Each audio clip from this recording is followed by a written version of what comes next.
Sebelum lanjut ke cerita selanjutnya, yuk subscribe dan like. Absen dulu di kolom komen ya ah. Udara dingin dari penyejuk ruangan di butik perhiasan Aurum Estela terasa kontras dengan panas terik kota Jakarta yang baru saja ditinggalkan. Di antara etalase kaca tebal berisi berlian, zamrud, dan emas putih yang berkilauan, aku, Arini, berusaha keras menyembunyikan keringat dingin yang mengumpul di telapak tanganku. Keringat itu bukan karena suhu, melainkan karena pendampingku, Nyonya Elena, ibu mertuaku. Nyonya Elena berdiri tegak di sebelahku. Aura kekuasaan dan formalitasnya seolah memancarkan medan gravitasi sendiri yang membuat para pelayan toko bergerak lebih cepat. Ia mengenakan setelan linen yang sempurna dan perhiasan minimalis. Tapi setiap benda yang ia kenakan berteriak mahal. Arini, fokus. Suaranya lembut, namun memiliki resonansi perintah yang sudah aku kenal selama 5 tahun pernikahan. Kita di sini untuk mencari kado yang layak untuk ulang tahun Dion. Bukan perhiasan untukmu. Aku tersentak sedikit. Maaf, Bu Elena. Saya hanya terkesima dengan desain jam tangan ini. Saya pikir Dion mungkin lebih suka sesuatu yang lebih modern daripada arloji saku emas yang ada di daftar Anda. Nyonya Elena melirik arloji di etalase yang kupandang sekilas, lalu beralih ke Dion, suamiku. Anak satu-satunya Nyonya Elena. Dion adalah pewaris keluarga ini, Arini. Kado harus mencerminkan status, bukan tren anak muda. Arloji saku emas yang saya pilih adalah warisan tak langsung dari kakeknya. Itu yang akan dibeli. Hubungan di balik kemewahan. Sejak menikah dengan Dion, aku tahu bahwa masuk ke keluarga Hartono berarti aku harus menanggalkan sebagian besar kepribadianku yang santai dan mandiri. Dan pusat dari semua itu adalah Nyonya Elena. Di mata publik, Nyonya Elena adalah seorang filantropis terhormat, seorang janda kaya yang mengelola aset mendiang suaminya dengan cermat. Di mata keluarga, dia adalah matriark yang tidak bisa dibantah. Hubunganku dengannya selalu seperti tarian rumit di atas pecahan kaca.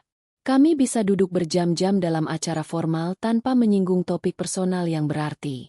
Kami selalu sopan, selalu formal, dan terkadang, sedingin es. Perjalanan berbelanja kado ulang tahun hari ini adalah ritual tahunan yang paling kuhindari, karena itu berarti aku harus berduaan dengannya, dan setiap jeda dalam percakapan terasa seperti interogasi senyap. Saya hanya berpikir, aku mencoba lagi, sambil menunjuk sebuah liontin batu obsidian yang dipajang di sudut. Dion pernah bilang dia tertarik pada mitologi kuno. Mungkin liontin dengan ukiran Norse ini. Nyonya Elena mendengus ringan, senyum tipis yang tidak mencapai matanya. Arini, kita tidak membeli barang dari toko souvenir. Kita membeli investasi. Liontin itu tampak gelap. Bagi Nyonya Elena, segala sesuatu harus memiliki nilai jual kembali yang tinggi atau mewakili sejarah yang terverifikasi. Obsidian gelap, meskipun indah dan unik, adalah anomali di antara etalase yang didominasi oleh kilauan standar berlian dan mutiara. Observasi yang menggugah. Saat seorang pelayan datang membawa kotak-kotak bludru berisi arloji saku pilihan Nyonya Elena, perhatianku tertuju pada beberapa detail kecil yang janggal.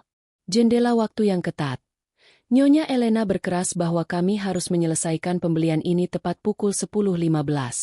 Ketika aku bertanya mengapa, ia hanya menjawab, ada janji lain. Penting.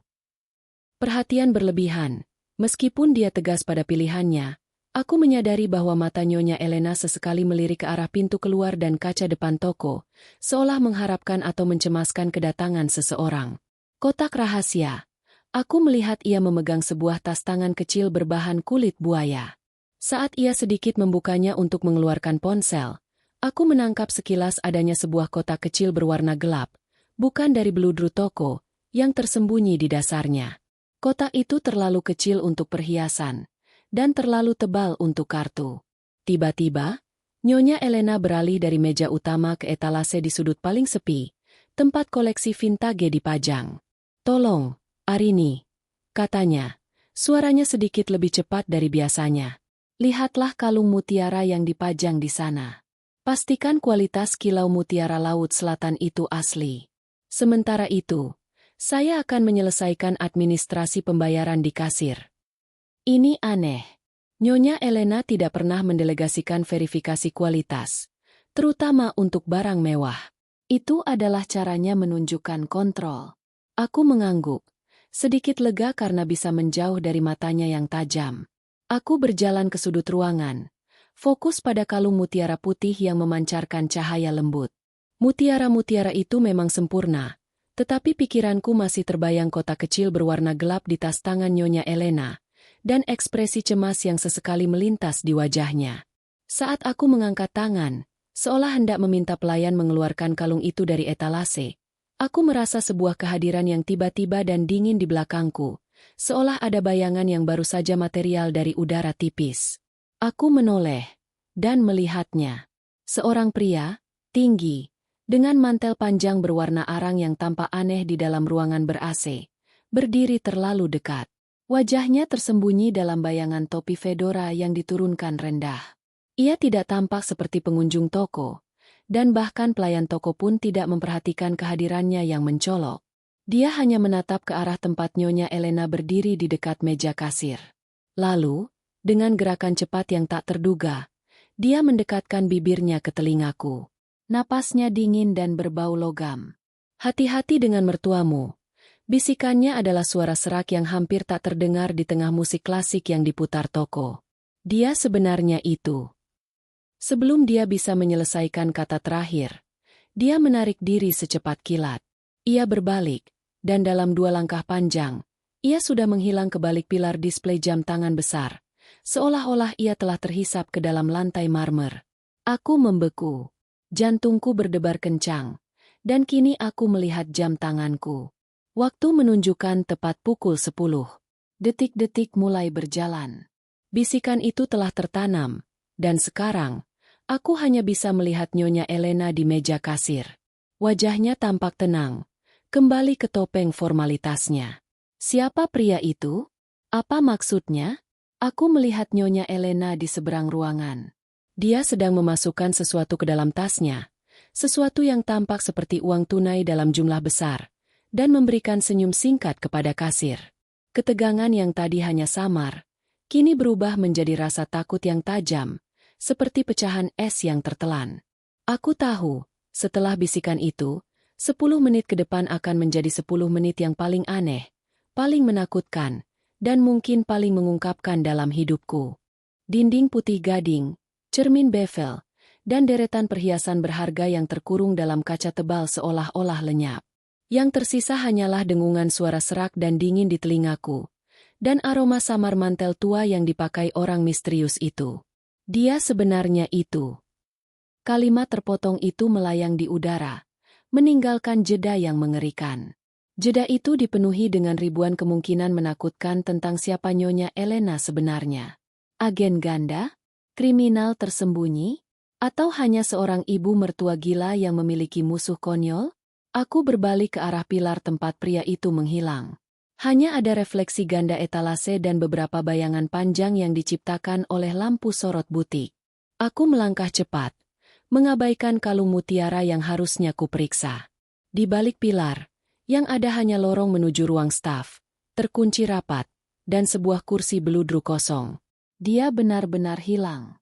Tidak mungkin seseorang berpakaian begitu mencolok bisa bergerak secepat itu dan menghilang tanpa jejak di dalam butik sekelas ini tanpa diperhatikan oleh petugas keamanan atau pelayan. Mencari jejak dan kegelisahan. Napas Arini terengah.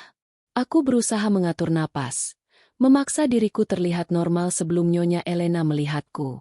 Aku melirik jam tangan. Pukul 10.01. Hanya 2 menit berlalu sejak bisikan itu.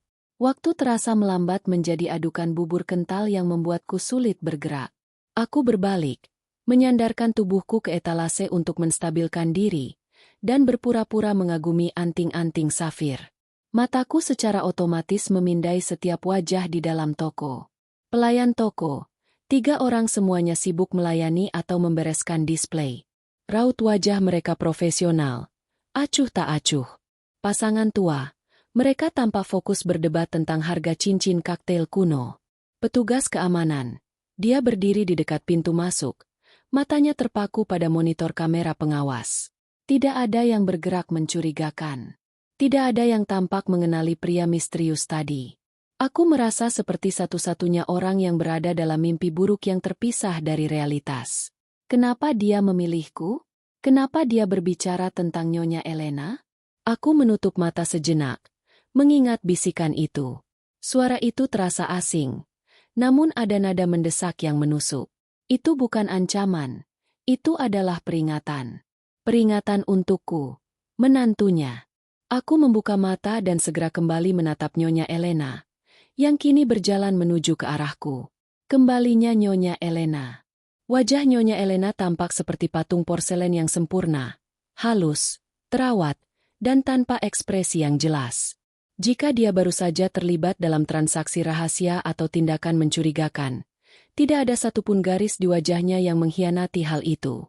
"Bagaimana, Arini?" tanyanya.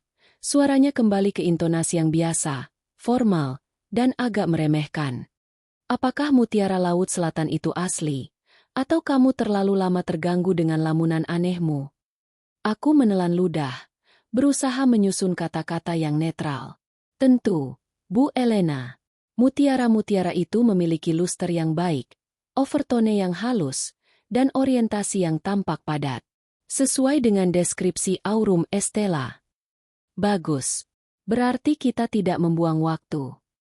Nyonya Elena mendekat dan berdiri sangat dekat denganku, mengamati pantulan dirinya di kaca etalase, membenarkan kerah blusnya. Kedekatan ini, yang biasanya membuatku merasa tertekan, kini terasa mengancam. Apakah dia merasakan kegelisahanku? Apakah dia tahu aku baru saja menerima peringatan tentang dirinya? Aku berusaha keras agar tidak melihat ke sekeliling, takut mata Nyonya Elena akan menangkap sisa-sisa jejak ketakutanku atau, lebih parah, menangkap sekilas pria misterius itu jika dia masih bersembunyi. Kecurigaan yang dimulai. Aku memaksa diri untuk mengubah fokus, dari bisikan, ke observasi. Aku mulai meneliti Nyonya Elena dengan lensa baru. Lensa yang diberikan oleh peringatan gelap itu. Tatapan yang tak fokus. Saat kami berjalan menuju pintu keluar, Nyonya Elena berbicara tentang laporan triwulan perusahaan Dion, tetapi matanya tidak pernah berhenti menyapu sudut-sudut toko dan pintu masuk. Itu bukan sekadar kehati-hatian, itu adalah kewaspadaan. Kecepatan langkah. Langkahnya lebih cepat dan tergesa-gesa daripada biasanya, seolah-olah dia memiliki jadwal yang sangat ketat dan berbahaya. Tas tangan. Dia memegang tas kulit buayanya begitu erat hingga buku-buku jarinya memutih. Tas itu, yang di dalamnya aku lihat kotak kecil gelap dan uang tunai, kini tampak seperti peti mati kecil yang menyimpan rahasia besar. "Pembelian sudah selesai," kata Nyonya Elena saat kami melewati meja kasir. "Kita bisa pergi sekarang. Pengemudi sudah menunggu." Saat itulah aku kembali teringat pada jam. Pukul 10.37 lagi menuju batas waktu yang ditetapkan oleh alur cerita aneh ini. 7 menit sebelum aku melihat sesuatu yang akan mengkonfirmasi atau menyanggah bisikan dari orang misterius itu. Dalam perjalanan kami menuju pintu keluar utama, kami harus melewati koridor etalase panjang.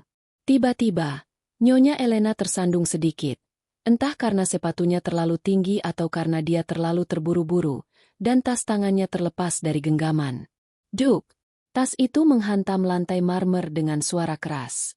Isinya tidak banyak, hanya ponsel, dompet, dan lipstik, yang semuanya terlempar ke lantai. "Ya ampun!" seruku refleks, bergegas membantunya. Aku mengambil ponsel dan dompetnya.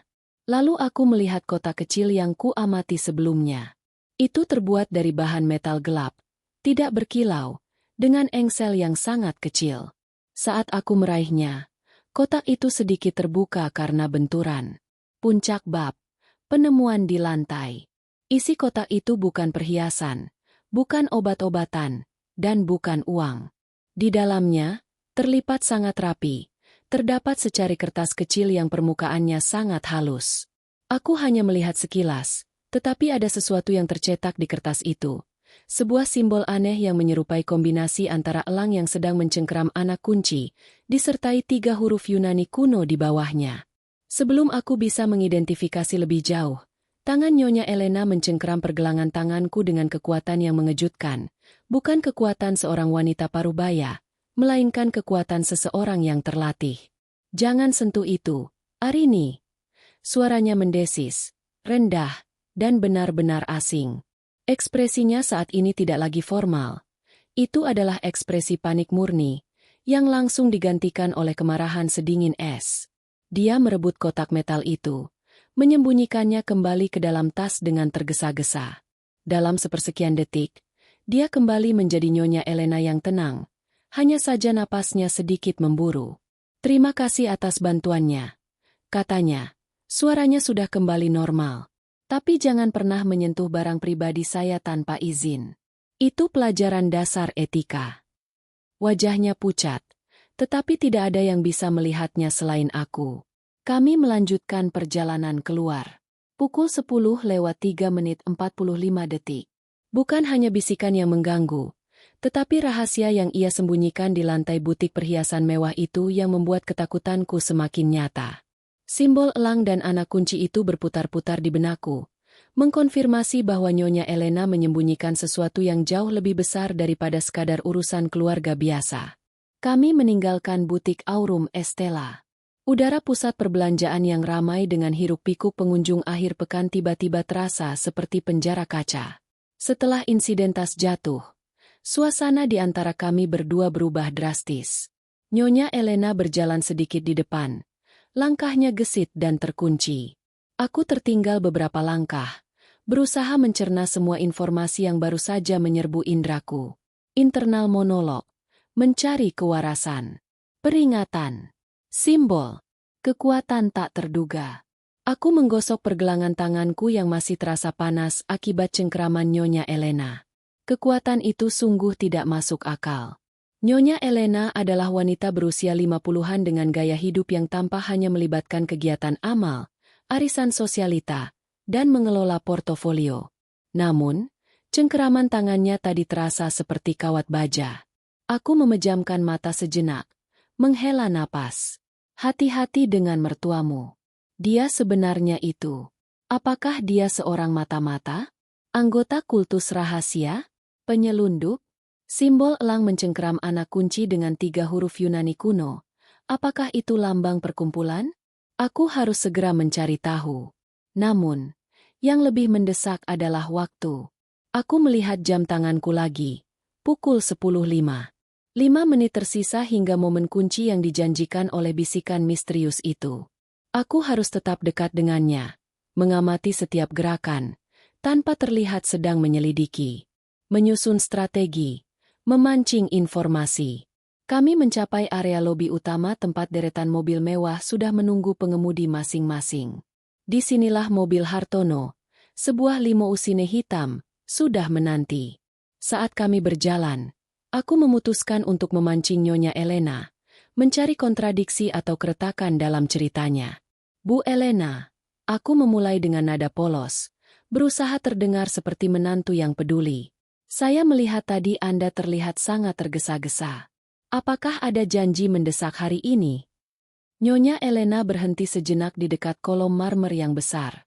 Ekspresinya melunak, kembali ke citra matriarki yang berhati-hati.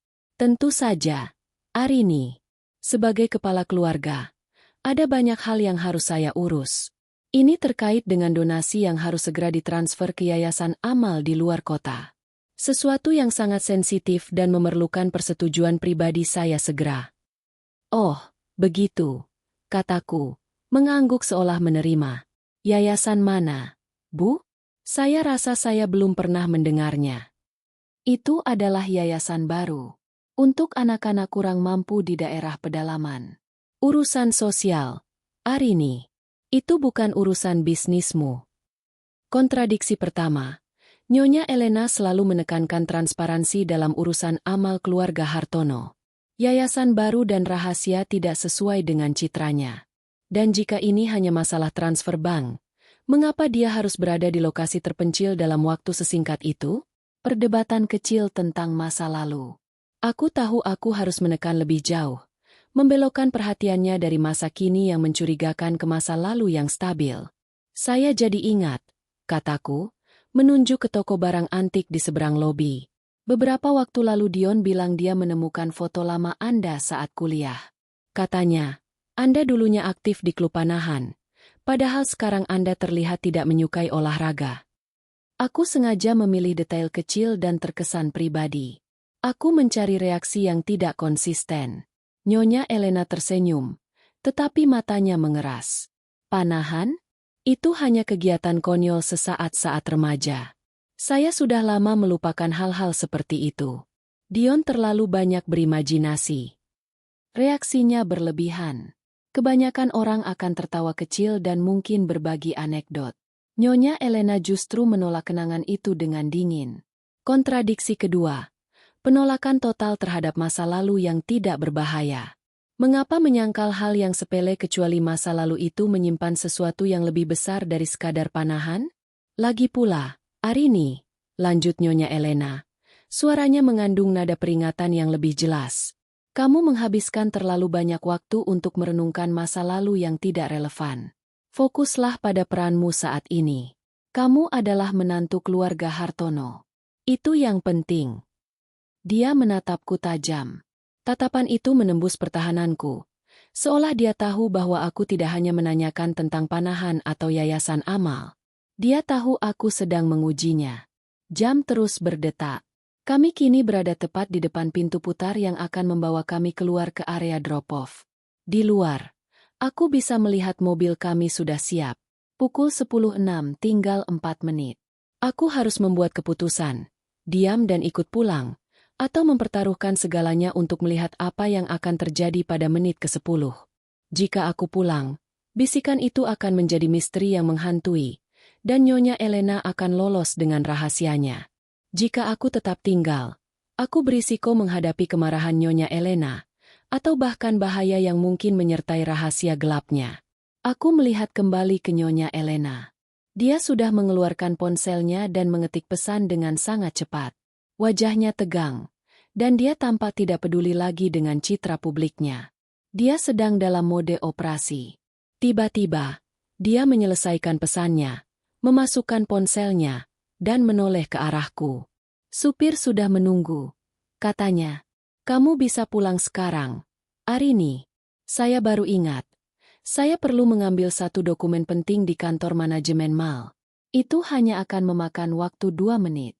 Kamu pulang duluan dan beristirahat. Tapi, Bu Elena, aku mencoba memprotes. Mengapa tidak saya tunggu saja di mobil? Saya tidak keberatan. Tidak perlu. Potongnya dingin. Ini adalah urusan pribadi. Kamu pulang duluan. Aku akan menyusul dalam 1 jam. Keputusannya final dan tidak bisa diganggu-gugat. Dia tidak menuju ke arah pintu putar utama, tetapi ke pintu samping yang bertuliskan, akses staf dan manajemen mall. Pintu yang sama dengan yang kulihat dari sudut mataku saat orang misterius itu menghilang. Puncak bab. Perpisahan yang mendesak. Nyonya Elena berjalan tegas menuju pintu staf tersebut. Pukul 10.07, 3 menit tersisa. Aku berdiri di ambang pintu putar, di antara kenyamanan mobil Hartono dan bahaya yang ada di balik pintu staf. Bisikan itu bergema lagi. Hati-hati. Nyonya Elena baru saja akan membuka pintu staf. Aku melihat bahunya yang tegang. Aku harus melihat apa yang ada di balik pintu itu.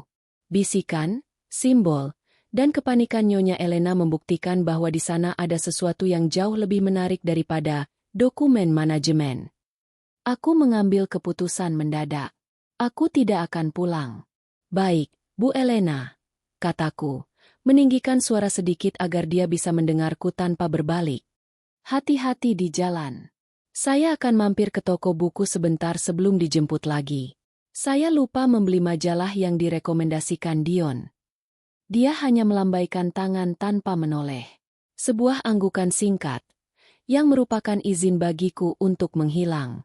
Saat Nyonya Elena menghilang di balik pintu kayu bertuliskan, staff only, aku berbalik dan langsung menuju barisan toko di lantai atas, mencari tempat persembunyian yang memberiku pandangan jelas ke pintu staff tersebut. Perburuan dimulai. Aku harus bertahan selama 3 menit lagi. Setelah Nyonya Elena menghilang di balik pintu, akses staf, aku bergerak cepat, bukan menuju toko buku, melainkan ke lantai 2, menuju balkon pusat perbelanjaan yang menghadap langsung ke pintu staf di lobi. Aku berpura-pura sedang melihat-lihat koleksi seni di sebuah galeri kecil yang terletak strategis di atas lobi. Posisi mengintai yang sempurna. Aku memilih lokasi di dekat kaca pembatas balkon. Dari sini, aku memiliki pandangan yang jelas ke pintu staf di bawah. Jaraknya cukup jauh untuk memastikan Nyonya Elena tidak akan melihatku jika ia keluar mendadak, tetapi cukup dekat untuk mengamati setiap pergerakan. Pukul 10:07:30 2,5 menit. Adrenalin membuatku tetap fokus, tetapi kecurigaan mulai berubah menjadi keyakinan. Bisikan itu, simbol, cengkeraman baja, dan kini, kebohongan tentang dokumen manajemen. Semua ini adalah bagian dari pola, sebuah puzzle yang selama ini terlalu nyaman kuabaikan. Aku memaksa otakku memutar ulang 5 tahun hidupku sebagai menantu Nyonya Elena. Aku mencari petunjuk yang selama ini kuanggap keanehan kecil belaka. Kilas balik 1. Panggilan telepon rahasia. Aku ingat suatu malam, sekitar setahun yang lalu, Dion dan aku makan malam di rumah Nyonya Elena. Tiba-tiba, ponsel Nyonya Elena berdering. Dia tidak pernah menggunakan ponsel biasa. Dia selalu menggunakan smartphone mewah terbaru. Namun, malam itu, dia menerima panggilan dari sebuah ponsel model lama yang tidak memiliki layar sentuh, sebuah relik. Nyonya Elena buru-buru pergi ke balkon, dan aku mendengar percakapan yang sangat singkat dan aneh. Elang sudah mendarat. 3 kunci sudah dibuka. Segera amankan peta. Setelah itu, ia segera mematikan ponsel itu, menyembunyikannya di lipatan majalah, dan kembali ke meja makan dengan senyum riang. Ketika aku bertanya siapa yang menelepon, ia menjawab, "Oh, hanya yayasan amal yang agak kaku. Selalu menggunakan istilah-istilah kode aneh untuk donasi." Elang. 3 kunci. Peta. Simbol elang dan anak kunci yang kulihat di kertas lipatan tadi. Kata-kata sandi ini bukan tentang donasi. Mereka adalah kode.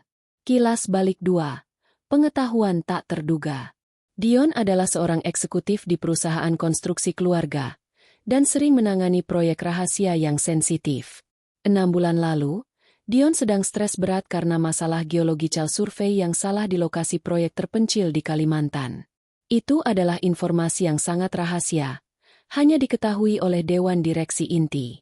Saat makan siang keluarga, Nyonya Elena tiba-tiba melontarkan pertanyaan santai. "Dion, apakah kamu sudah menggunakan agen geologi, G, untuk menyelesaikan masalah retakan timur di Kalimantan?" Dion terkejut. "Bagaimana ibu tahu tentang retakan timur? Itu adalah nama kode internal kami." Nyonya Elena hanya tertawa. "Oh, aku mendengarnya saat mengobrol dengan salah satu teman lama ayahmu. Dia masih memiliki koneksi yang kuat di industri ini." Aku ingat ekspresi Dion, terkejut dan sedikit takut. Sekarang, aku menyadari bahwa Nyonya Elena tahu detail rahasia bisnis yang seharusnya tidak ia ketahui, bukan dari teman lama, tetapi mungkin dari sumber informasi rahasia yang terhubung dengannya. Kilas balik 3. Keahlian yang tersembunyi. Nyonya Elena selalu terlihat elegan dan lemah lembut. Tetapi ada satu kejadian yang menunjukkan sisi lain dirinya. Saat kami makan malam di rooftop yang anginnya kencang, sebuah vas bunga kristal yang sangat berat tersenggol oleh pelayan dan jatuh tepat ke arah kepala Dion. Aku ingat Nyonya Elena bereaksi dalam waktu sepersekian detik. Dia tidak menjerit atau menghindar. Dia hanya menangkap vas itu di udara dengan satu tangan. Gerakan cepat dan cekatan yang sangat tidak wajar untuk wanita seusianya yang mengenakan gaun malam. Dia hanya tersenyum dan berkata, "Refleks lama." Refleks apa? Mantan pemain panahan? Atau seseorang yang dilatih untuk situasi berbahaya dan respons cepat? Koneksi yang mengerikan. Pukul 10:08:45 1 menit tersisa. Jantungku berdebar kencang. Aku melihat pintu staf di bawah. Itu masih tertutup rapat. Aku menyadari bahwa selama ini, aku terlalu fokus pada citra publik Nyonya Elena, sosialita yang dingin dan formal. Aku tidak pernah melihat di balik citra itu. Setiap keanehan yang kualami, dari kode telepon, pengetahuan bisnis rahasia, hingga kekuatan fisik yang tidak wajar, kini membentuk sebuah gambar yang menakutkan. Nyonya Elena bukan hanya ibu mertuaku. Dia adalah seseorang yang menjalani kehidupan ganda, mahir menyembunyikan identitas aslinya, dan terhubung dengan jaringan rahasia yang serius. Bisikan itu, yang awalnya kuanggap delusi, kini terasa seperti fakta keras. Orang misterius itu tidak memperingatkanku karena iseng. Dia melakukannya karena dia tahu aku berada dalam bahaya, terperangkap di dekat rahasia besar Nyonya Elena. Menuju momen kebenaran. Aku melihat jam tangan. Pukul 10:09:45. 15 detik. Aku menggenggam pinggiran balkon. Mataku terpaku pada pintu staf. Aku merasakan campuran takut dan rasa penasaran yang tak tertahankan. Aku melihat pergerakan di dekat pintu itu. Seorang pria berseragam petugas kebersihan mal keluar dari pintu, melihat ke kiri dan kanan, lalu memberi isyarat ke dalam. Dia tampak tegang. Dia membuka pintu itu sedikit lebar, menunggu seseorang. Pukul 10:10. Waktu telah tiba. Aku menahan napas. Pintu itu terbuka lebih lebar. Dan kemudian, aku melihatnya. Aku melihat mertuaku. Waktu seolah membeku pada pukul 10:10. Dari posisiku di lantai 2, aku memiliki pandangan seperti dewa ke panggung di bawah. Petugas kebersihan yang tegang itu menjaga pintu staf. Aku melihat Nyonya Elena muncul dari celah pintu, tetapi ini bukan Nyonya Elena yang kukenal. Transformasi di balik pintu. Nyonya Elena yang keluar dari pintu staf kini berbeda total dari wanita elegan yang baru saja kutinggalkan. Pakaian, setelan linennya yang sempurna kini ditutupi oleh trench coat panjang berwarna gelap yang terbuka sedikit. Aksesoris, kacamata hitam besar dan lebar menutupi setengah wajahnya, membuat ekspresinya tidak terbaca. Kotak hitam, di tangannya, ia tidak lagi memegang tas kulit buaya mewahnya, melainkan sebuah kotak hitam kecil, seukuran tablet, dengan antena pendek yang ditarik keluar. Dia bergerak dengan kecepatan dan efisiensi yang menakjubkan. Dia melangkah keluar dari pintu, menutupnya dengan cepat, dan segera berbalik. Lalu, dia bertemu dengan seseorang. Pertemuan di bayangan.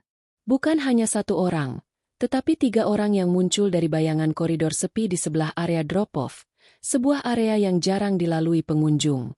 Orang misterius. Orang yang pertama adalah pria berfedora dan mantel arang, orang misterius yang membisikiku tadi.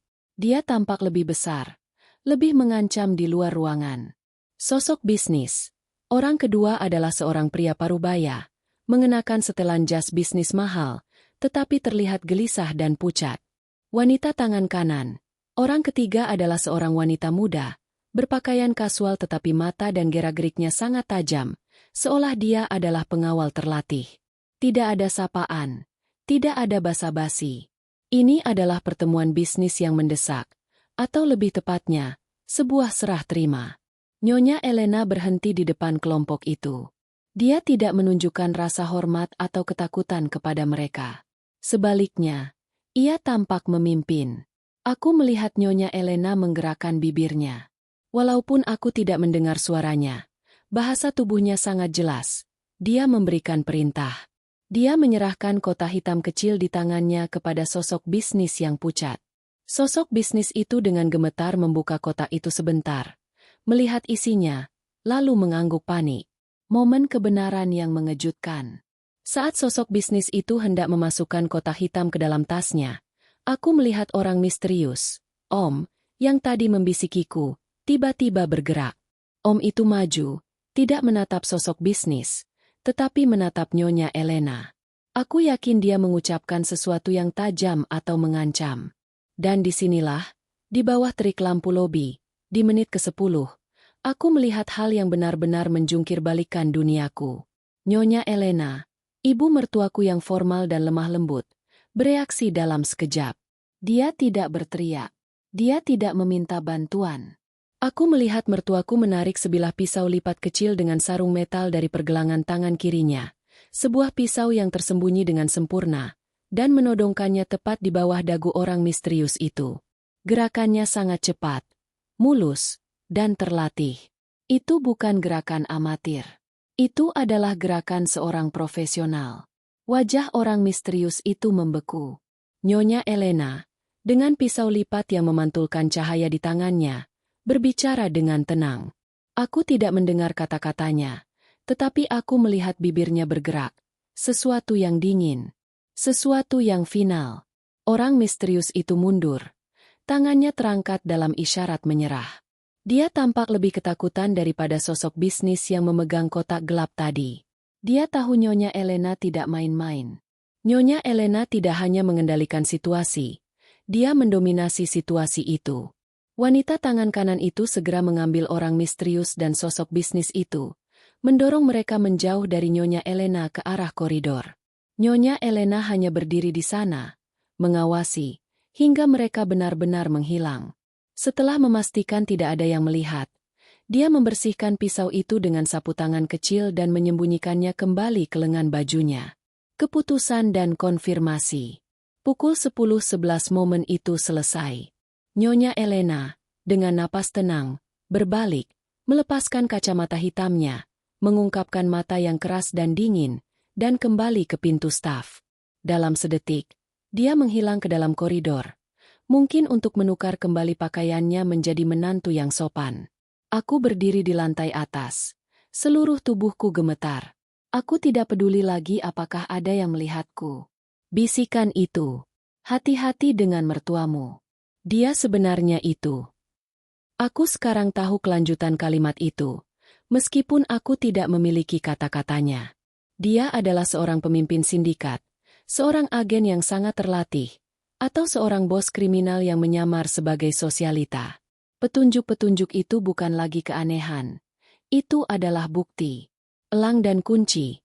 Mungkin simbol dari organisasi rahasianya. Kotak hitam. Pasti berisi data sensitif. Mungkin peta yang disebutkan dalam telepon. Pisau lipat. Bukti kemampuan fisik dan kesiapan untuk membunuh. Dan yang paling mengejutkan, orang misterius yang mencoba memperingatkanku, adalah salah satu bawahan Nyonya Elena, atau mungkin seorang lawan yang takut padanya.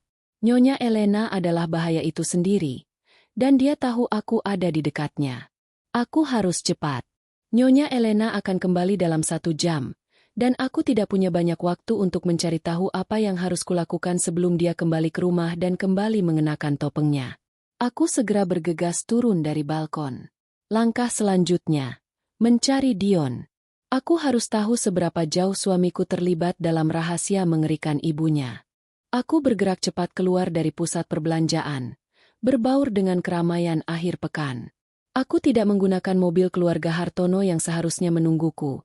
Aku tahu bahwa mobil itu mungkin dipasangi perangkat pelacak, atau setidaknya, pengemudi kami adalah mata-mata Nyonya Elena. Aku memesan taksi online ke arah yang berlawanan dari rumah, menuju sebuah kedai kopi kecil yang tidak mencolok, jauh dari radar lingkungan sosialita.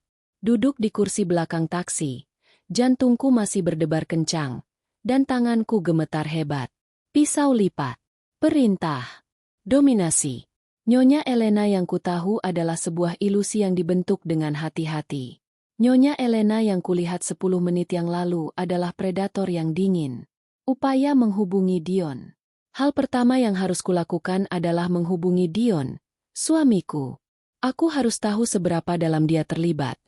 Atau apakah dia juga korban dari rahasia ibunya. Aku mengirim pesan singkat. Dion, kamu di mana? Aku butuh bicara sekarang. Sesuatu yang sangat penting tentang ibumu. Balasan Dion datang beberapa detik kemudian. Singkat, kering, dan melalui chat, bukan telepon. Dion. Aku sedang di kantor. Meeting sangat penting. Kenapa? Apa ibu baik-baik saja? Aku segera menelepon. Setelah 3 kali dering panjang, Dion mengangkatnya. Suaranya terdengar tergesa-gesa dan agak terdistorsi.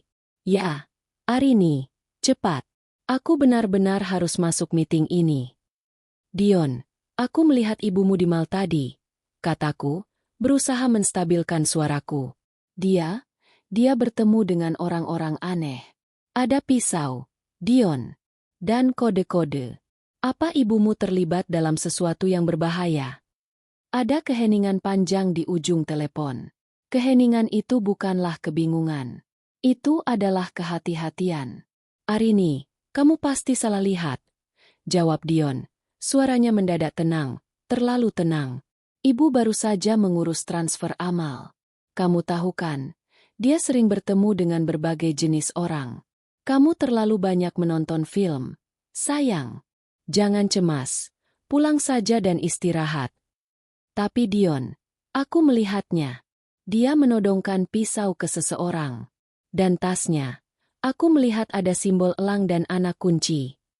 Cukup, Arini. Suaranya meninggi sedikit. Aku tidak punya waktu untuk drama ini. Aku harus pergi. Kita bicara nanti setelah aku selesai. Jangan hubungi aku lagi sampai aku menghubungimu. Mengerti? Dia menutup telepon tanpa menunggu jawabanku. Kecurigaan baru.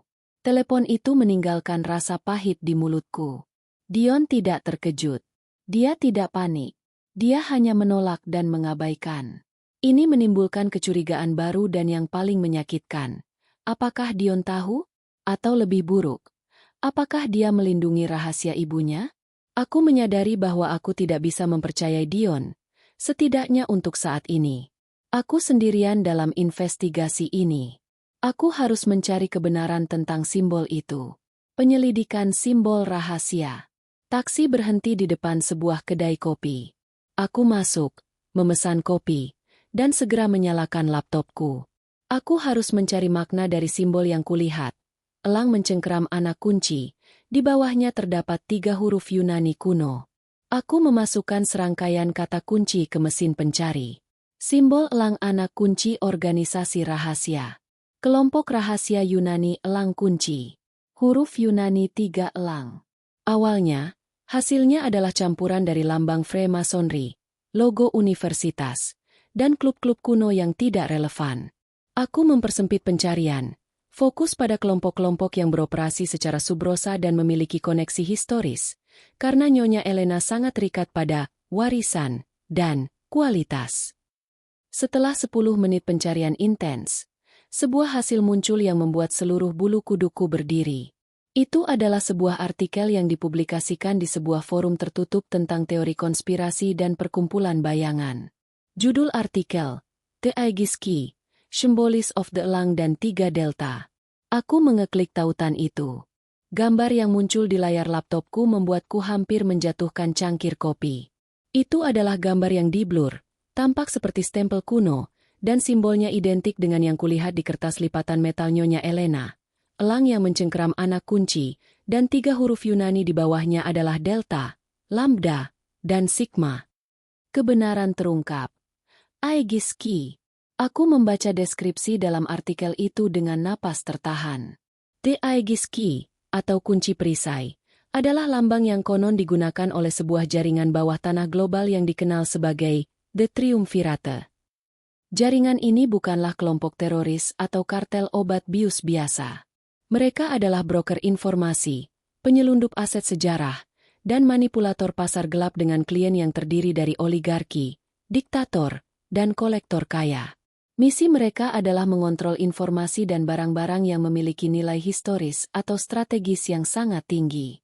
Artikel itu menyebutkan bahwa Triumvirate beroperasi dengan sel-sel kecil yang dipimpin oleh seorang matriark atau master kunci lokal, seseorang yang memiliki akses ke lingkaran atas masyarakat. Matriark, master kunci. Nama Nyonya Elena di Maltadi bukanlah kebetulan. Keahlian Nyonya Elena dalam memimpin pertemuan rahasia, pengetahuannya tentang kode bisnis, dan bahkan sifat formalitasnya yang kaku, semuanya adalah ciri-ciri yang sempurna untuk menjadi seorang matriark dari jaringan seperti Triumvirate. Dia menggunakan citra sosialitanya sebagai perisai. Bahaya yang mengancam. Aku menutup laptop dengan cepat. Rasanya seperti baru saja membuka kotak Pandora. Pukul 11, 1 jam telah berlalu.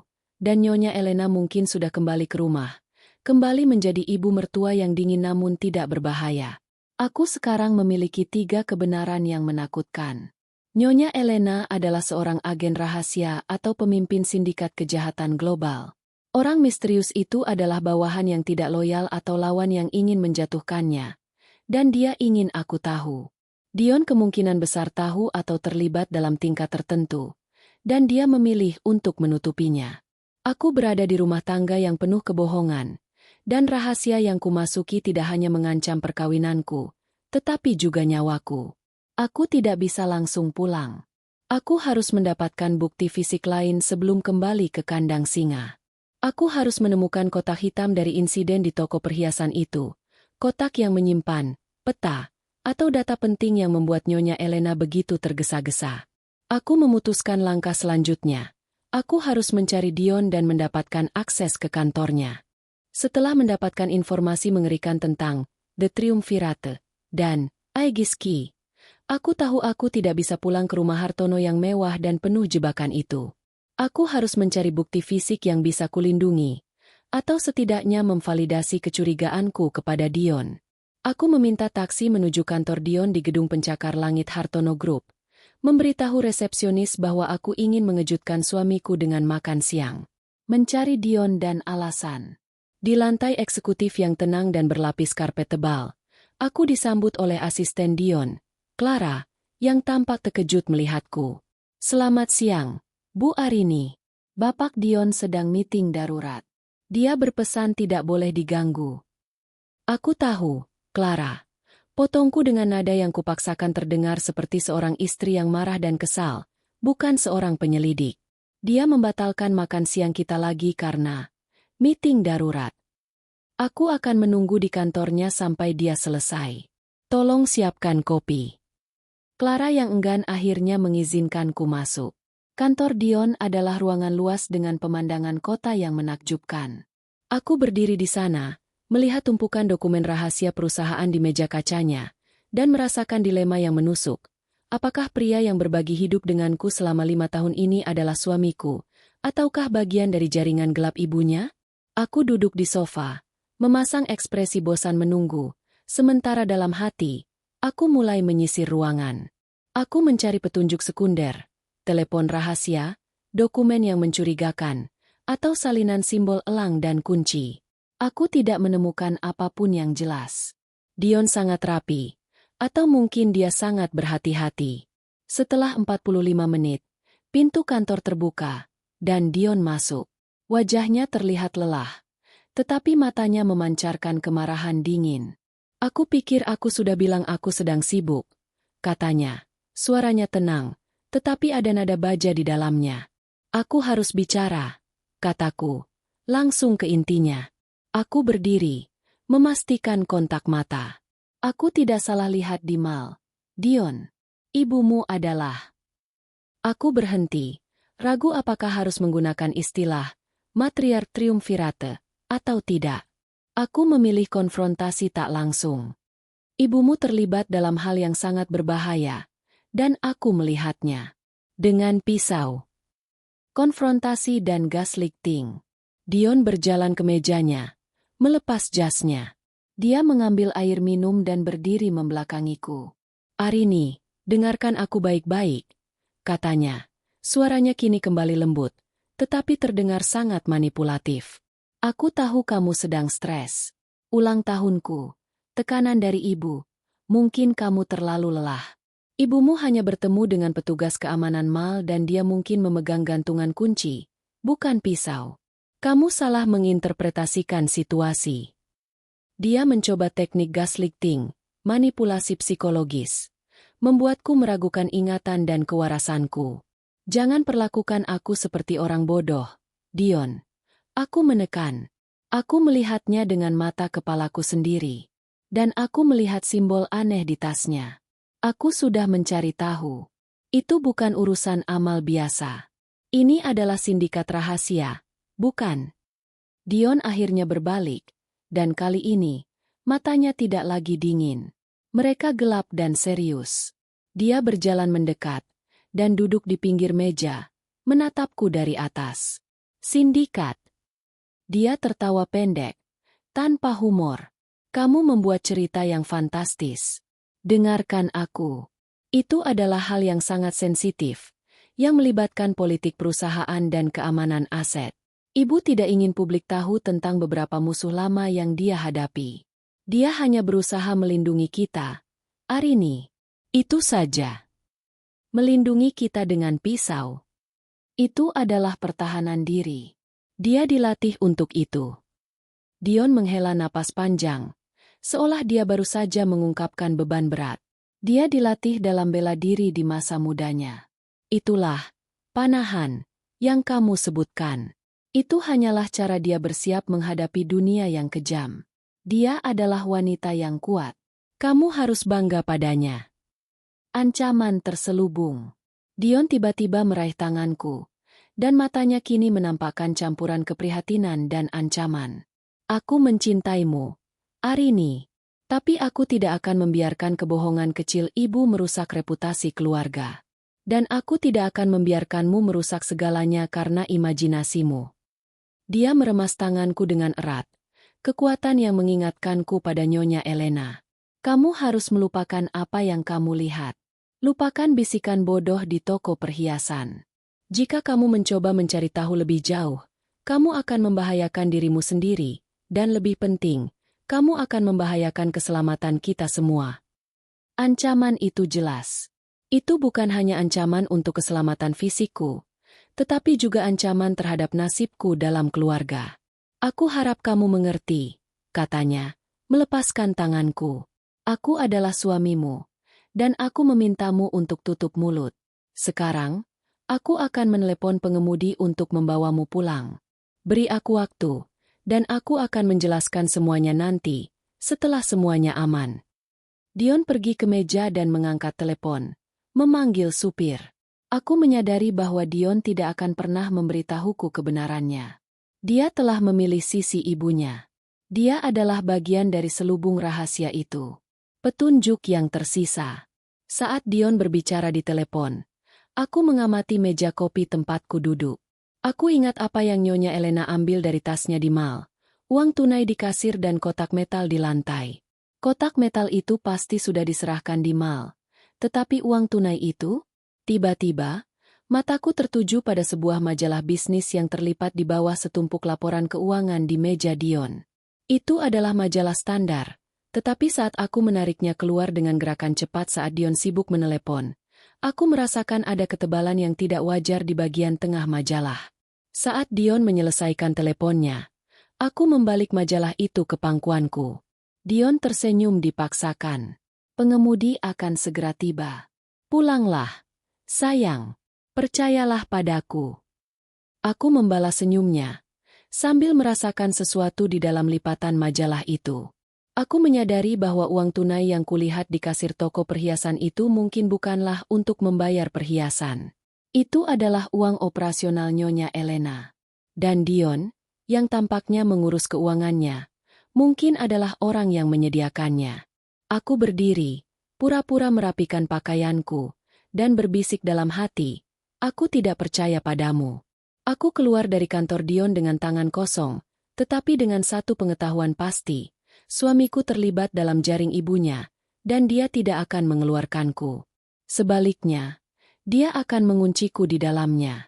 Setelah konfrontasi yang mengancam dengan Dion, aku tahu bahwa kembali ke rumah Hartono bukanlah kembali ke tempat perlindungan, melainkan kembali ke medan pertempuran. Aku tiba di mensah megah itu, memastikan untuk bersikap seperti istri yang patuh, menenangkan, dan sedikit syok, persis seperti yang diinginkan Dion. Aku naik ke kamar kami, mandi, dan berganti pakaian. Semua kulakukan dengan gerakan lambat dan sengaja. Tujuanku, mendapatkan akses ke tas tangan Nyonya Elena yang menyimpan rahasia, rencana dan pengalihan perhatian. Menurut perkiraan, Nyonya Elena baru saja kembali dari urusan, amal, dan kemungkinan sedang berada di ruang kerjanya yang terkunci rapat di lantai bawah, mengurus data dari kotak hitam yang baru saja ia terima. Aku harus bertindak sebelum ia kembali ke kamar tidurnya untuk bersiap menghadiri acara sosial malam hari. Langkah pertama, pengalihan. Aku turun ke dapur dan dengan tenang memberitahu kepala pelayan. Tolong sampaikan kepada Nyonya Elena bahwa saya merasa sedikit pusing setelah berbelanja. Saya akan beristirahat di kamar saya.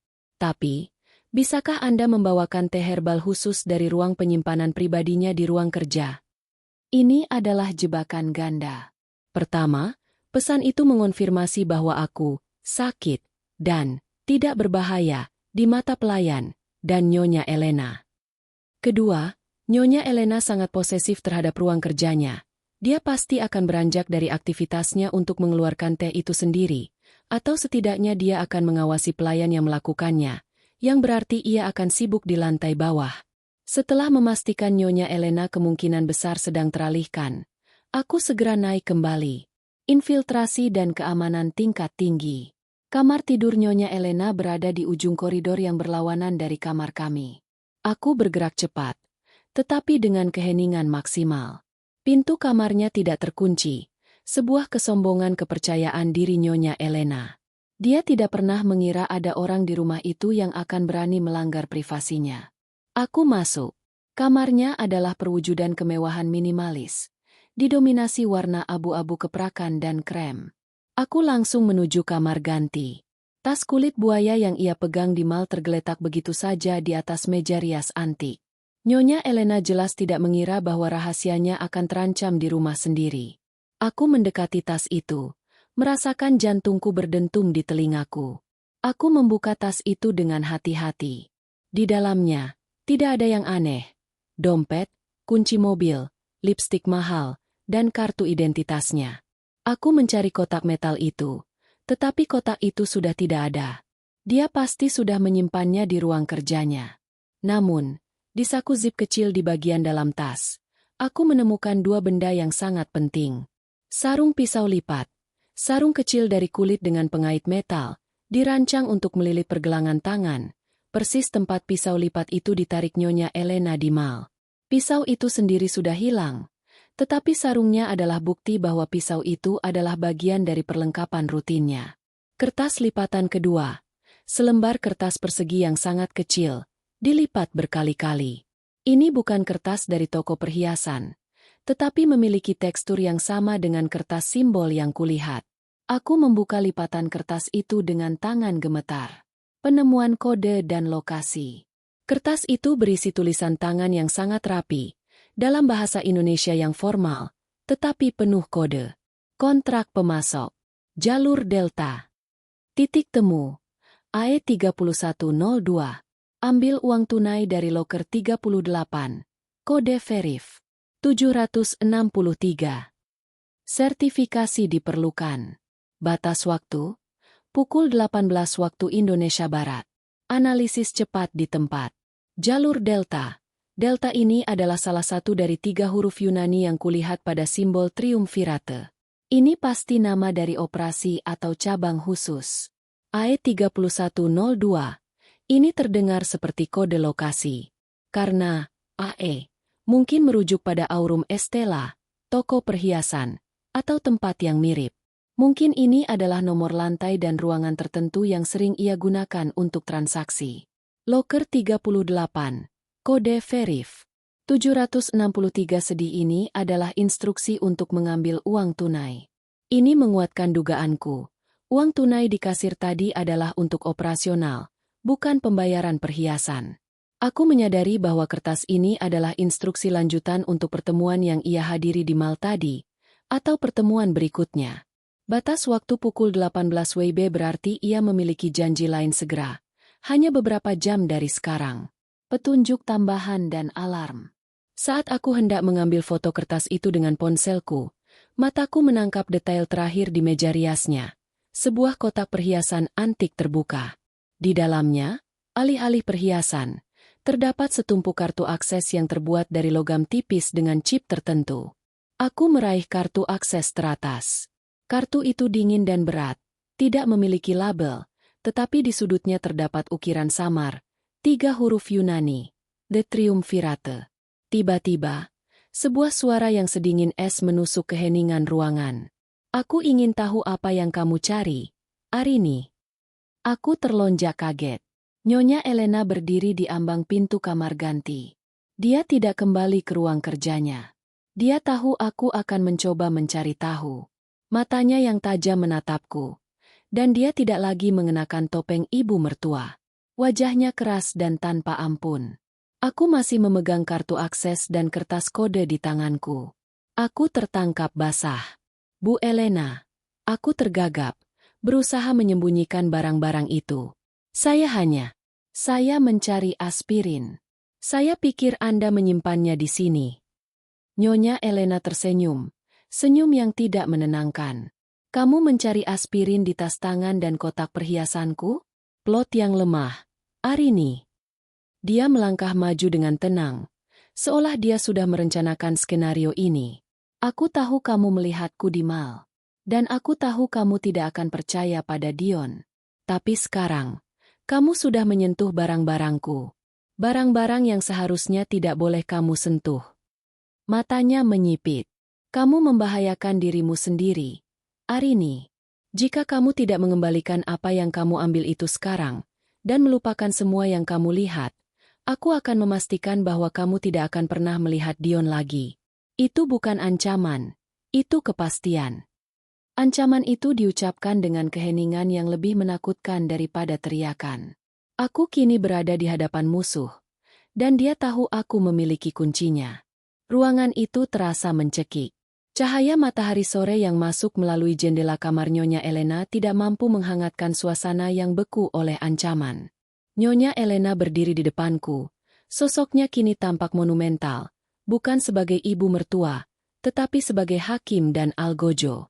Aku akan memberimu kesempatan terakhir, Arini, kata Nyonya Elena.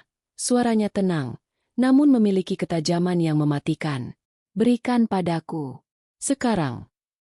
Tanganku, yang memegang kartu akses dan kertas kode, terasa kebas. Aku tahu bahwa jika aku menyerahkan bukti ini, aku akan menandatangani kontrak kematianku sendiri, kematian dalam arti figuratif, karena aku akan dipenjara dalam sangkar emas, diawasi setiap detik, dan dilarang mendapatkan kebenaran. Trik pengecoh. Aku harus mengulur waktu. Aku harus keluar dari ruangan ini dengan bukti. Anda ingin ini? Kataku. Suaraku dipaksakan terdengar menyerah. Aku menggerakkan tangan kananku yang memegang kartu akses metal di depannya, sementara tangan kiriku, yang memegang kertas kode, kuletakkan di belakang tubuhku. Nyonya Elena melihat pergerakan itu. Matanya terpaku pada kartu metal tersebut, sepotong teknologi rahasia. Dia pasti mengira kertas kode itu hanya catatan sepele. Ini adalah celahku. Saat Nyonya Elena mengambil langkah maju, aku melakukan gerakan refleks yang tiba-tiba kuingat dari menonton film aksi favorit Dion. Aku melemparkan kartu akses metal itu sejauh mungkin ke arah cermin rias antik di sudut ruangan. Prank! Kartu metal itu menghantam cermin dengan keras. Nyonya Elena, yang refleksnya memang terlatih, secara naluriah berbalik ke arah suara benturan, bukan karena cerminnya, tetapi karena suara yang menarik perhatian. Dalam sepersekian detik ia teralihkan. Aku berlari melewatinya, menuju pintu. Arini, teriak Nyonya Elena. Kali ini, suaranya mengandung amarah murni. Dia berbalik dan mengejarku, tetapi aku sudah berada di luar pintu, berlari secepat mungkin menuju kamar kami. Isolasi dan keputusan. Aku berhasil mengunci pintu kamarku tepat sebelum Nyonya Elena tiba. Suara benturan keras dari luar membuatku tersentak. Buka pintunya. Arini, jangan bodoh. Kamu tidak akan bisa keluar. Perintah Nyonya Elena dari luar. Suaranya kini kembali direndahkan, tetapi penuh janji akan hukuman. Aku bersandar di pintu, terengah-engah. Aku tahu kunci pintu kamar kami hanyalah formalitas. Dia bisa memanggil staf yang bisa mendobraknya kapan saja. Aku melihat jam tangan. Pukul 17.05. Batas waktu operasi Nyonya Elena berikutnya adalah pukul 18 waktu Indonesia Barat. Aku hanya punya 55 menit. Aku harus keluar. Aku bergegas ke jendela. Kami berada di lantai 2, dan di bawahnya terdapat area patio yang dikelilingi taman. Mungkin tidak akan fatal jika aku jatuh, tetapi terlalu berisiko. Aku bergegas ke lemari. Di sana, aku melihat sebuah koper kecil yang selalu Dion siapkan untuk perjalanan bisnis mendadak. Aku segera memasukkan beberapa benda penting, pakaian ganti, uang tunai darurat yang kusimpan sendiri, ponsel lamaku, yang tidak terhubung ke jaringan rumah Hartono, dan yang terpenting, kertas kode yang kuambil, dan ponselku untuk merekam. Dion dan panggilan telepon. Tiba-tiba, ponselku bergetar. Sebuah panggilan dari Dion. Aku ragu sejenak, lalu mengangkatnya. Kamu di mana? Ibu panik. Dia bilang kamu mencuri sesuatu. Arini, ada apa denganmu? Suara Dion terdengar panik bercampur marah. Aku tidak mencuri, Dion. Kataku, suaraku datar. Aku mengambil bukti yang akan menyelamatkan kita. Aku tahu ibumu adalah matriark triumvirate. Aku tahu tentang Aegis Ki. Keheningan kembali menyelimuti. Kali ini, keheningan Dion adalah pengakuan. Kamu tidak seharusnya mencari tahu itu. Bisiknya, suaranya terdengar hancur, tetapi juga penuh penyesalan. Ini terlalu besar, Arini. Jika kamu keluar sekarang, mereka akan menemukanmu. Kembali. Ibu akan mengurus semuanya. Aku janji. Aku akan melindungimu. Kamu tidak bisa melindungiku, Dion. Balasku, kesadaran itu menyakitkan seperti pisau. Kamu adalah bagian dari sistemnya. Kamu tahu tentang ini, dan kamu memilih untuk menutupinya dan menipuku. Aku harus mencari tahu kebenaranku sendiri. Selamat tinggal, Dion. Aku menutup telepon, mematikan ponselku, dan memasukkannya ke dalam koper. Aku tidak bisa mempercayai Dion lagi. Perjalanan ke titik temu. Aku melihat keluar jendela. Aku harus menggunakan pintu belakang, atau lebih baik, melompat pagar. Aku membuka pintu kamar mandi yang terhubung ke koridor tersembunyi untuk staf. Koridor itu kosong. Aku segera turun ke lantai dasar melalui tangga servis. Aku keluar dari pintu belakang dapur, melewati gudang, dan melompati tembok pembatas belakang, mendarat di gang servis yang gelap. Aku kini bebas. Aku segera mencari taksi online lagi, kali ini menggunakan ponsel lamaku dan memilih lokasi yang tidak akan terlacak. Tujuanku, AE3102. Karena pertemuan pertama Nyonya Elena terjadi di Aurum Estela, dan AE, mungkin singkatan dari itu, aku memutuskan untuk kembali ke pusat perbelanjaan yang sama. Aku harus mencari ruang dengan kode 3102, kemungkinan besar lantai 3, ruang 102, atau lantai 31, yang ada di gedung perkantoran di sebelah mal, yang juga merupakan bagian dari Hartono Group. Aku memasukkan alamat gedung kantor Hartono Group ke dalam aplikasi taksi. Aku memilih lantai 31 karena itu lebih masuk akal untuk pertemuan rahasia tingkat tinggi. Pukul 17.45. Aku sudah di taksi. Waktu terus berjalan. Tolong, secepatnya. Pintaku kepada pengemudi. Saat taksi melaju menjauh dari lingkungan Hartono yang mewah, aku memegang erat koper kecilku. Aku tidak lagi ketakutan. Ketakutan telah digantikan oleh tekad yang membara. Aku tidak hanya melawan Nyonya Elena, tetapi juga seluruh jaringan rahasia yang menguasai suamiku. Aku sedang dalam perjalanan menuju jalur Delta, dan aku tahu, aku akan menemukan kebenaran di sana, apapun risikonya.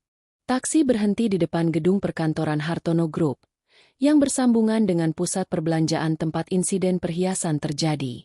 Arini turun, berbaur dengan pekerja yang pulang kantor. Pakaian kasualnya, yang jauh dari gaya sosialita, membantunya menghilang dalam kerumunan. Pukul 17.58. Hanya 2 menit sebelum batas waktu. Lantai 31 adalah lantai eksekutif, yang seharusnya hanya berisi ruang rapat mewah dan kantor-kantor direksi. Aku menggunakan kartu akses Triumvirate yang kucuri, kartu metal dingin dengan ukiran Delta Lambda Sigma, untuk melewati gerbang keamanan lift. Ajaibnya, kartu itu berfungsi. Lift melaju dengan cepat. Saat pintu lift terbuka di lantai 31, yang kulihat adalah koridor yang tenang, karpet merah tua, dan lukisan mahal. Suasananya jauh dari kantor biasa. Ini terasa seperti ruang pertemuan rahasia. Lokasi rahasia. Aku berjalan cepat, mencari kode 02. Tepat di ujung koridor, terdapat 2 pintu besar ganda. Pintu di sebelah kanan bertuliskan 01 ruang pimpinan. Pintu di sebelah kiri, yang sedikit lebih kecil, bertuliskan 02 ruang arsip. Aku memeriksa kertas kode itu lagi. AE3102. Ruangan 02 adalah tempatnya. Aku mendekati pintu 02. Itu terbuat dari kayu tebal. Kedap suara. Aku mendekatkan telingaku ke pintu dan samar-samar mendengar suara-suara rendah dari dalam. Ada banyak orang di sana. Menggunakan kartu akses Triumvirate adalah risiko terbesar. Jika Nyonya Elena ada di dalam, dia pasti akan segera tahu ada penyusup. Aku memutuskan untuk tidak menggunakan kartu itu. Aku melihat sebuah celah ventilasi kecil di atas pintu. Aku mengeluarkan ponsel lamaku, menyalakannya, dan memasukkannya ke dalam celah ventilasi. Dengan posisi itu, kamera ponselku bisa menangkap pandangan parsial ke dalam ruangan. Klimaks, kebenaran yang menghancurkan. Melalui layar ponsel, aku melihat pemandangan di dalam ruangan 02 yang jauh dari arsip. Itu adalah ruang rapat yang modern, tetapi di tengahnya, terdapat meja bundar dengan setumpuk berkas yang dikelilingi oleh belasan orang berpakaian formal. Mereka bukan hanya orang Indonesia. Ada beberapa wajah asing, semuanya memancarkan aura kekuasaan yang kejam. Dan di kepala meja, duduk di kursi utama, adalah Nyonya Elena. Dia mengenakan setelan gelap yang sama dengan yang kulihat di mall, memancarkan wibawa yang absolut. Di sebelahnya, ada dua orang yang kukenali, sosok bisnis dari mall, dan wanita tangan kanan. Nyonya Elena berbicara. Aku tidak mendengar suaranya, tetapi gerak bibirnya terlihat jelas melalui ponsel. Pengiriman kunci Aegis sudah aman. Jalur Delta sukses. Semua orang di ruangan itu mengangguk. Lalu, mataku membelalak melihat orang yang baru saja bergabung di ruangan itu. Dia masuk dari pintu samping dan berjalan menuju Nyonya Elena. Itu adalah Dion. Suamiku. Dion tidak tampak tertekan atau terpaksa. Dia tampak bersemangat dan bangga. Dia menyerahkan sebuah flash drive kecil kepada Nyonya Elena, yang disambut dengan senyum langka dan tulus dari ibunya. Sistem pertahanan Dion. Aku mengingat bagaimana Dion menolak percakapanku dan mencoba meyakinkanku bahwa aku gila. Dion bukan korban. Dia adalah penerus Nyonya Elena. Nyonya Elena mengambil flash drive itu, memegangnya, dan kemudian berbicara kepada seluruh ruangan. Kali ini, suaranya sedikit lebih keras, dan aku menangkap beberapa kata.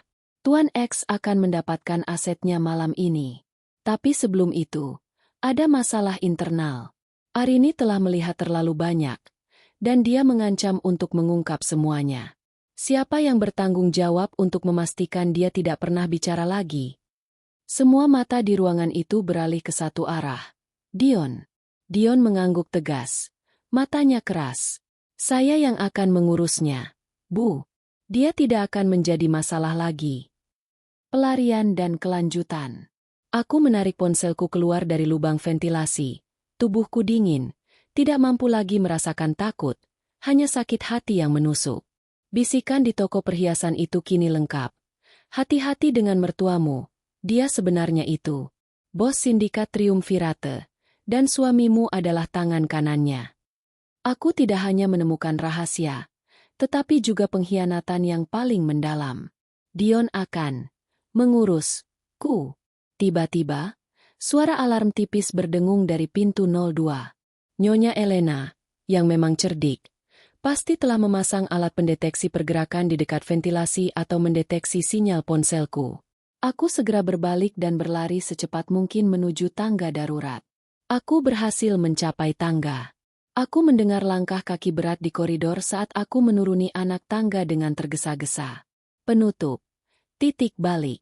Aku berhasil keluar dari gedung perkantoran itu, bersembunyi di balik sebuah kafe yang ramai di seberang jalan. Ponselku berisi bukti, video buram, suara samar, dan tentu saja, kode Triumvirate. Aku telah kehilangan Dion dan keluarga Hartono, tetapi aku mendapatkan kebenaran, dan nyawaku masih di tubuhku. Aku sekarang menjadi buronan dari sindikat global yang dipimpin oleh ibu mertuaku sendiri dan dibantu oleh suamiku.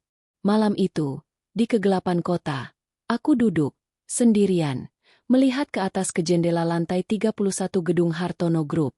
Aku harus menggunakan kartu akses Triumvirate dan pengetahuan yang kumiliki ini. Aku tahu sekarang, jika aku tidak bisa mengalahkan mereka, aku harus menjadi ancaman yang sama besarnya. Pertanyaannya bukan lagi apa yang harus kulakukan, Tetapi bagaimana aku akan melakukannya? Apakah aku akan menggunakan bukti ini untuk membongkar triumvirate dari luar? Atau haruskah aku menggunakan identitas palsu dan kartu kunci ini untuk menyusup ke dalam jaringan mereka dan menghancurkan Nyonya Elena serta Dion dari dalam?